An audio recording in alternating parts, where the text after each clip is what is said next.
కొంతమంది కారు ఎక్కితే పడదు, కొంతమందికి బస్సు ఎక్కితే పడదు, కొంతమందికి విమానం అంటే భయం. నేనంటున్నా, దేవుణ్ణి కలిగి ఉండి ఎడారిలో ఉన్నను సంతోషంగా ఉంటావు, అరణ్యములో ఉన్నా సంతోషం. కొంతమంది చెప్తారు, నాకు ఈ ఇంట్లో ఉండబుద్ధిగా అట్లా, నాకు ఈ ఊర్లో ఉండబుద్ధిగా అట్లా, నాకు నా కొడుకు దగ్గర ఉండబుద్ధిగా అట్లా, నాకు నా భర్తతో ఉండిబుద్ధి. ఎందుకు ఉండబుద్ధిగా అట్లా? దేవుడు సన్నిధి నీతో లేదు కాబట్టి నువ్వు ఎక్కడా సంతోషంగా ఉండలేవు. దేవుడు సన్నిధి ఒక్కసారి గనక దేవుడి సన్నిధి మనతో వస్తే అది చెరసాలైనా సరే హాయిగా ఉంటుంది. స్తోత్రం కలుగునుగాక. అది పల్లెటూరా, సిటీయా? మిమ్మల్ని తీసుకెళ్ళి సిటీలో వదిలిపెడుతూ ఉంటారు ఒక 3 రోజులు. రక్తవేజే బాబేలు గోపురంలాగా చేశారు మొత్తం.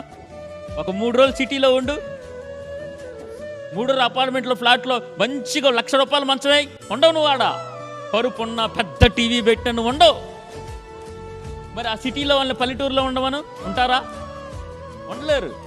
కానీ నేను ఒక మాట చెప్తున్నా, ఆయన సన్నిధి నీకు తోడుగా ఉంటే అది ఏ ఊరైనా. అందుకే దేవుడు వాక్యం సెలవిస్తూ ఉంది, నువ్వు పట్టణములో దీవించబడతావు, పొలములో దీవించబడతావు. ఆమేన్.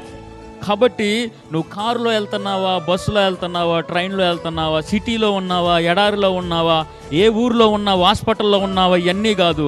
దేవుడు సన్నిధి ఉంటే, ఆ సన్నిధి నీకు తోడుగా ఉంటే అది అరణ్యమైనా సరే ఆశీర్వాదమే. స్తోత్రం కలుగునుగాక.